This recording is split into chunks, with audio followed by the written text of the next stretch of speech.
አቶ ተስፋይ ነዋይ የኢትዮጵያ ብሔራዊ ምርጫ ቦርድ ምክትል ሰብሳቢ ሆነው ተሾሙ።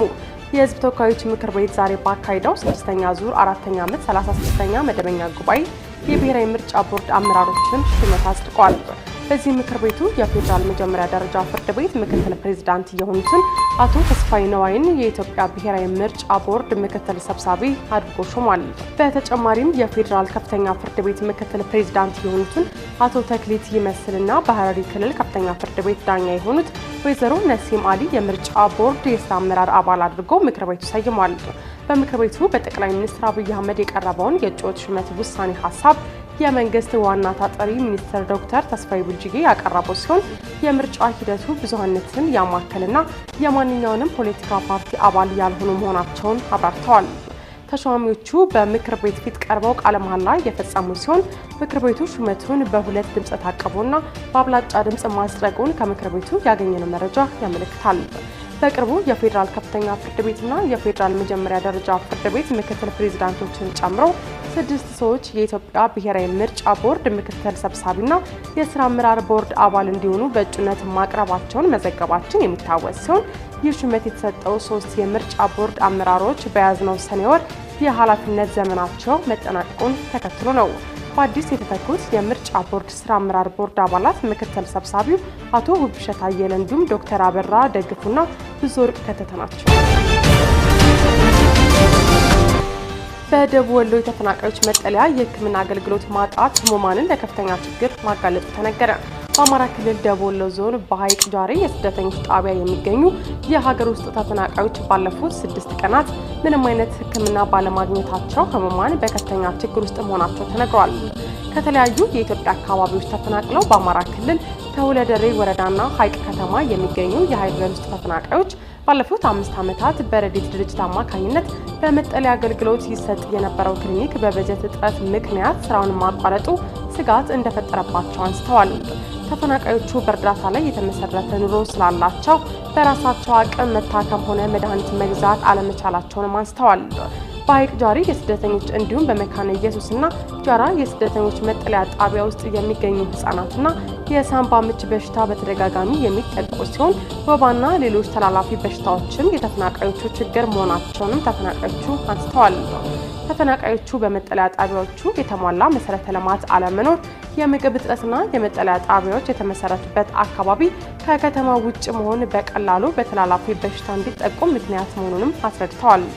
በተመሳሳይም በሐይቅ ከተማ የሚገኙ የመካነ ኢየሱስ የስደተኞች መጠለያ ጣቢያ ያሉ የሀገር ውስጥ ስደተኞች ምንም እንኳን ምርመራን በተመለከተ የከተማው ጤና ጣቢያ የነጻ አገልግሎት ቢሰጥንም መድኃኒት ማግኘት አለመቻላቸውን ተናግረዋል።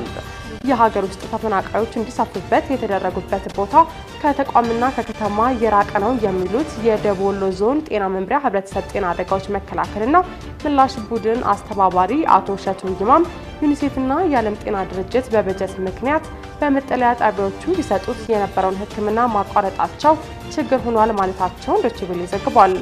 የረድኤት ተቋማቱ ያቋረጡት የሕክምና ስራን ለማስቀጠልም በጤና ጣቢያ ደረጃ የሰው ሀብት እጥረት በመኖሩ ሕክምና መስጠት ባይቻልም ዞኑ ጉዳዩን ለአማራ ክልል ጤና ቢሮ አሳውቆ የሰው ኃይል ለመቅጠር እየተጠባበቀ መሆኑን አቶ ሸቱ ይማም መናገራቸውን ዘገባው አንስቷል። በአዲስ አበባ ፖሊስ በስር ላይ የነበሩ የወላይታ ዲቻ ደጋፊዎች መለቀቃቸውን የወላይታ ዞን ፖሊስ መምሪያ አስታወቀ። በአዲስ አበባ ከተማ አስተዳደር የዲቻ ደጋፊዎች በከተማ ውስጥ ተዘዋውረው በፈጠሩት አለመግባባት ምክንያት የአዲስ አበባ ፖሊስ ከፌዴራል ፖሊስና ሌሎች የጸጥታ አካላት ጋር በመሆን በቁጥጥር ስር ያዋላቸው ተጠርጣሪዎች መለቀቃቸውን የወላይታ ዞን ፖሊስ መምሪያ አስታውቋል። በቁጥጥር ስር ከዋሉ የዲቻ ደጋፊዎች መካከል በቂርቆስ ክፍለ ከተማ ፖሊስ መምሪያ ፖፑላሪ ፖሊስ ጣቢያ 245፣ ቦሌ ቡልቡላ 68፣ በየካ ክፍለ ከተማ 50፣ ልደታ ክፍለ ከተማ 201 የሆኑ ተጠርጣሪዎች የወላይታ ዞን ፖሊስ መምሪያ ከኢትዮጵያ ፌዴራል ፖሊስና ከአዲስ አበባ ከተማ ፖሊስ ጋር በመነጋገር ከእስር እንዲፈቱ መደረጋቸው ተገልጿል። አጠቃላይ በተለያየ ክፍለ ከተማ የታሰሩ ከ564 በላይ የወላይታ ዲቻ ደጋፊዎች ናቸው ከእስር መፈታታቸውን ቲክቫ የዘገበው። የዞኑ ፖሊስ፣ የኢትዮጵያ ፌዴራል ፖሊስና የአዲስ አበባ ፖሊስ የዲቻ ደጋፊዎች በከተማው ውስጥ በተለያየ ቦታ ተንቀሳቅሰው የፈጠሩትን አለመግባባት ለመፍታት በወቅቱ የወሰዱት እርምጃ የከፋ ጉዳት እንዳይደርስ ያስቀረበ መሆኑን ያስመሰግነዋል ብሏል። አሁን ላይ ሌሎቹ የተወሰኑ በወንጀል ድርጊት ተጠርጥረው ጉዳያቸው በፍርድ ሂደት የሚገኙ መኖራቸው መነገሩን ዘገባው አክሏል። ባሳለፍነው ሳምንት እሁድ ዕለት ሁለቱን ክለቦች ለመደገፍ ከሐዋሳ ከወላይታ ሶዶና ከአካባቢው የመጡ በርካታ ደጋፊዎች መካከል አለመግባባት መፈጠሩን የፌዴራል ፖሊስ አስታውቆ ጨዋታው በዝግ ስታዲየም እንዲካሄድ መደረጉን መገለጹን መዘገባችን ይታወሳል። የፌዴራል ፖሊስ አክሎም ነገር ግን የሀገሪቷ ሰላምና መረጋጋት የሚመራቸው በሀገር ውስጥና በውጭ ሀገራት ያሉ አካላት ሰሞቷል ያሉ የሚያሰራጯቸው ወሬዎች ሐሰተኛ መሆናቸውንና በአንድም ሰው ላይ የሞትም ይሁን የአካል መጉደል ጉዳት አለመድረሱን ማረጋገጡን የፌዴራል ፖሊስ አረጋግጫለሁ ማለቱ ይታወቃል። የፓስፖርት አገልግሎት ለማግኘት የፋይዳ መታወቂያ አስፈላጊ የሚያደርገው ደንብ ተግባራዊ መደረግ ተጀመረ። ፋይዳ መታወቂያ ለፓስፖርት አገልግሎት አስፈላጊ ከሆኑ ሰነዶች መካከል አንዱ ሆኖ በመካተቱ ሰኔ 2 ቀን 2017 ዓ.ም ሰኞ ጀምሮ ተግባራዊ መደረግ መጀመሩን የብሔራዊ መታወቂያ አገልግሎት ጽሕፈት ቤት አስታውቋል። በመሆኑ በተለያዩ የሀገሪቱ ክፍሎች የፓስፖርት አገልግሎት ጥያቄ አቅርበው በመጠባበቅ ላይ ያሉ ግለሰቦች ፓስፖርት ለመውሰድ ሲመጡ የፋይዳ መታወቂያ ልዩ ቁጥር እንዲሁም ደግሞ ኪዋር ኮዱን በወረቀት አትሞ መያዝ እንደሚጠበቅባቸው ተገልጿል። ይህ በእንዲህ ያለ የመንግስት ሰራተኞች ማህበራዊ ዋስትና አስተዳደር በተመሳሳይም የጡረታ አበል ክፍያ አገልግሎት ለማግኘት የፋይዳ መታወቂያ ቁጥር እንደሚያስፈልግ አስታውቋል። የመንግስት ሰራተኞች ማህበራዊ ዋስትና አስተዳደር ማንኛውም የመንግስት ሰራተኛ ከሐምሌ 1 2017 ዓ.ም ጀምሮ በተቋሙ ማንኛውንም አገልግሎቶች ለማግኘት የብሔራዊ መታወቂያ ሊኖረው እንደሚገባ ገልጿል። በመሆኑም አሰሪ መስሪያ ቤቶች የማህበራዊ ዋስትና መለያ ቁጥርና ሌሎች የአገልግሎት ጥያቄ ሲያቀርቡ የሰራተኞቻቸውን የብሔራዊ መለያ ቁጥር ወይም ፋይዳ ጠቅሰው እንዲያቀርቡ አሳስቧል። የጡረታ ባለመብቶች የብሔራዊ መለያ ቁጥራቸውን ወይም ፋይዳ በአቅራቢያቸው በሚገኙ የአስተዳደሩ ጽሕፈት ቤቶች ከተጠቀሰው ቀን አስቀድመው ማስመዝገብ እንዳለባቸው አስታውቋል። እስራኤል በኢራን ላይ ወታደራዊ ጥቃት ልትፈጽም ነው መባሉን ተከትሎ በአካባቢው ውጥረት ነገሰ። ኢራቅ በሚገኘው የአሜሪካ ኤምባሲ ያሉ ሰራተኞችና ቤተሰቦቻቸው በከፍተኛ የደህንነት ስጋት ምክንያት በከፊል ሊወጡ እንደሆነ የአሜሪካ መንግስት አስታውቋል። በአሜሪካ ዜጎች ላይ አለ የተባለው የደህንነት ስጋት ጉዳይ እስራኤል በኢራን ላይ ወታደራዊ ዘመቻ ለመጀመር ሙሉ በሙሉ ዝግጁ መሆኗን ተከትሎ መሆኑ ተነስቷል።